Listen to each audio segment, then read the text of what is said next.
In this episode, we focus on a practical security architecture challenge that shows up in almost every real environment: separating and securing public, private, and management networks using segmentation and policy.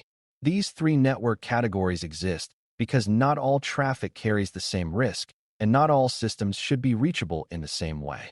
Public networks are where systems are exposed to untrusted users or the open internet, such as public-facing web services. Private networks are where internal systems communicate, such as application services talking to databases or employee devices reaching internal resources. Management networks are where administrators control infrastructure, such as managing servers, network devices, virtualization platforms, and security tooling. If these networks are not deliberately separated, then an attacker who compromises a public-facing system can pivot into private systems, and from there potentially reach management interfaces that control everything. The goal is to understand how segmentation and policy work together to make these network categories distinct, controlled, and resistant to accidental bridging. Before we continue, a quick note. This audio course is a companion to our course companion books. The first book is about the exam and provides detailed information on how to pass it best.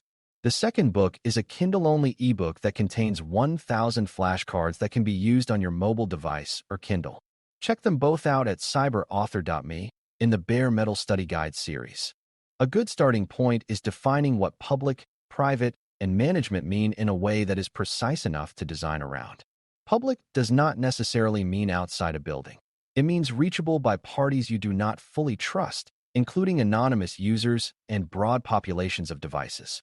Private means restricted to known internal systems and users, but that does not mean automatically trusted, because internal compromise is common and internal mistakes happen.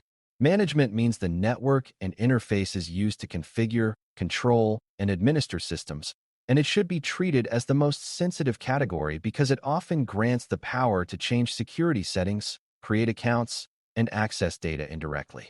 Beginners sometimes treat management as just another internal function, but management access is closer to the keys to a city than to normal usage.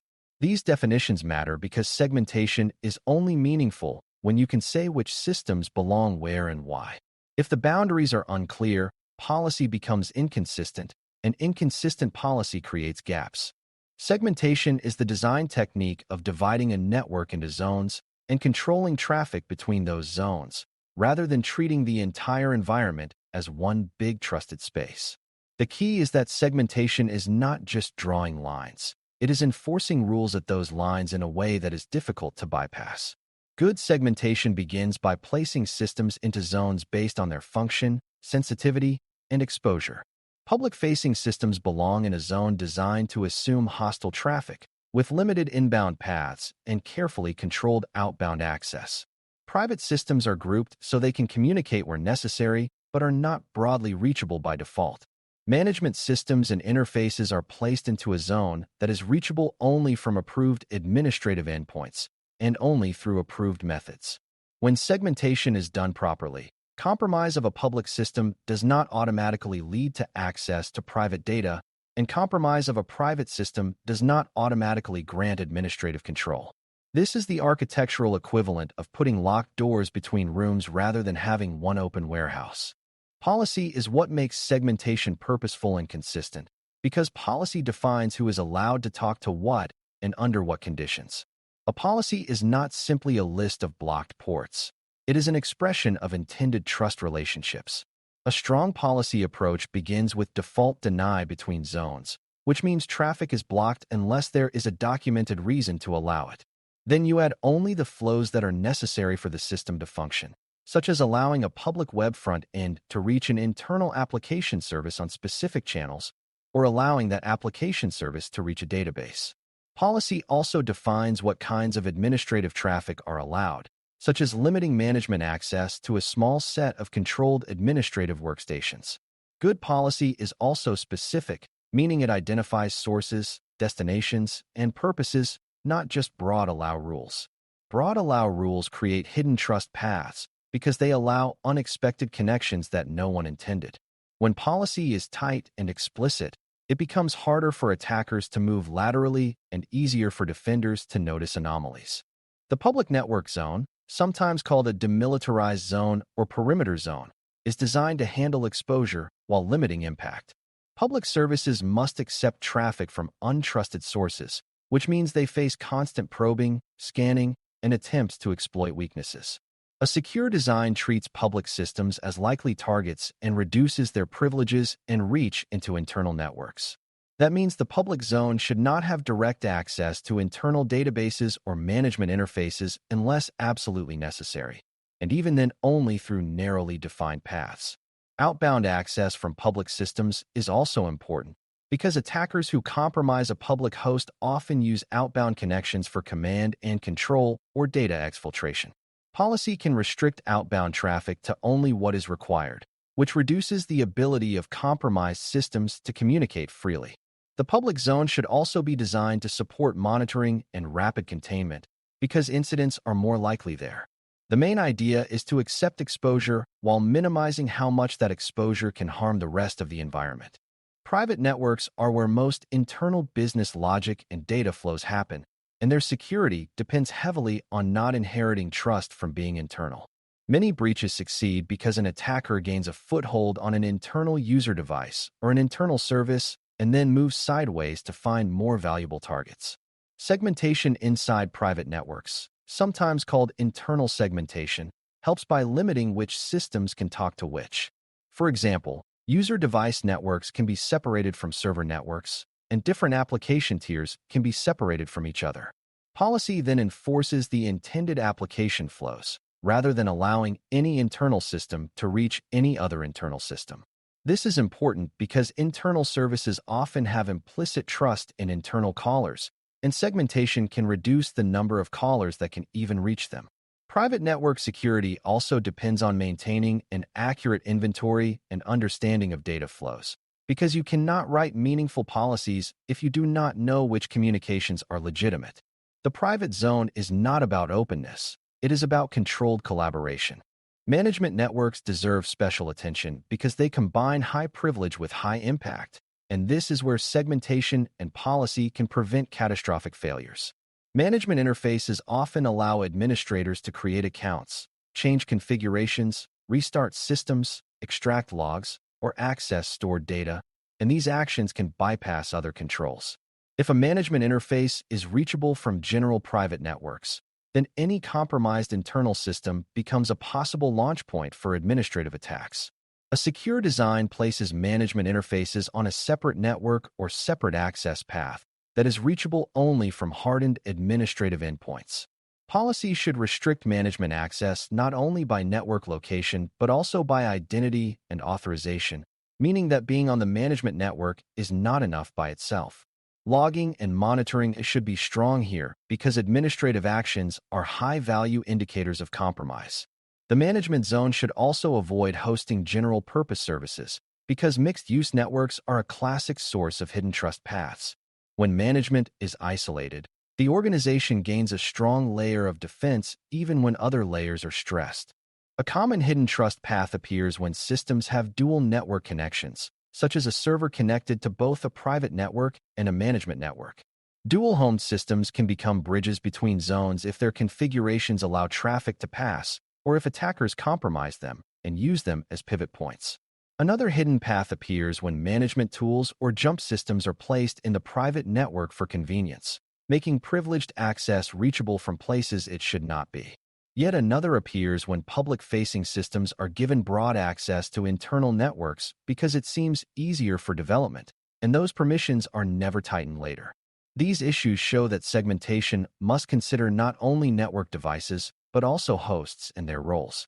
Architects reduce these risks by limiting dual connectivity, using controlled mediation points for management access, and ensuring that any necessary bridging is tightly controlled and monitored. If you must connect zones, you do it in one visible, well-protected place, not through accidental side doors. Visible boundaries are enforceable boundaries. Policy design also needs to account for shared services that might span zones, because services like name resolution, time synchronization, logging, and authentication often need broad reach. If these services are designed poorly, they can become trust shortcuts that undermine segmentation. For example, If internal systems accept name resolution responses from untrusted zones, attackers can redirect traffic to malicious destinations. If time sources are not trustworthy, authentication systems can fail, leading to emergency workarounds that weaken security. Architects typically place shared services in dedicated infrastructure zones and restrict who can query them and who can serve responses. They also harden these services because compromise of a shared service can affect many zones at once. The principle is that shared services should be accessible in a controlled way without acting as uncontrolled bridges. Segmentation is not about cutting everything off. It is about making connectivity intentional and safe. Another essential idea is that segmentation and policy must support the way people work, because security designs that ignore operations tend to be bypassed. If administrators cannot manage systems efficiently, they will look for shortcuts, such as enabling management access from their normal workstations or using insecure remote access methods. If developers cannot test features, they may request broad internal access for public systems and then forget to remove it. Secure design anticipates these pressures by providing safe, usable paths for legitimate needs. That might include approved administrative access mechanisms, controlled staging environments that mirror production segmentation, and clear processes for requesting new network flows. When these operational needs are met in a controlled way, the policy remains stable instead of being constantly punctured by exceptions. Stability is a major defense against hidden trust paths, because the more exceptions you have, the harder it is to understand your true security posture. A well-architected network is secure because it is both controlled and workable. Monitoring and continuous validation are crucial because networks change constantly, and segmentation can erode without anyone noticing. New services get deployed, new dependencies appear, and temporary access rules are created during incidents or projects. Over time, these changes can turn a tight policy into a permissive one, even if no one intended it. A mature approach includes monitoring for new flows, unusual traffic, and policy changes, especially changes that increase reachability into management networks. It also includes periodic reviews where you compare the intended architecture to what is actually allowed, looking for broad rules and used rules and surprising routes. Validation can be done by checking reachability between zones and verifying that only the documented paths exist. For beginners, it helps to see that segmentation is not a one-time design. It is a maintained property. The design must make maintenance feasible, which means keeping zones understandable and policies readable. When you bring it all together, securing public, private, and management networks with segmentation and policy is about preserving trust boundaries and making them durable over time. Public zones must accept hostile traffic, but should have minimal reach into private and management zones. Private zones should be internally segmented so compromise in one area does not become compromise everywhere. Management zones should be the most restricted, reachable only through controlled paths from hardened administrative endpoints, and protected with strong monitoring. Policy is the language that defines allowed relationships, and segmentation is the structure that makes those relationships enforceable. Hidden trust paths are avoided by keeping connections explicit, limiting dual-homed bridging, designing shared services carefully, and resisting broad exceptions that quietly expand access.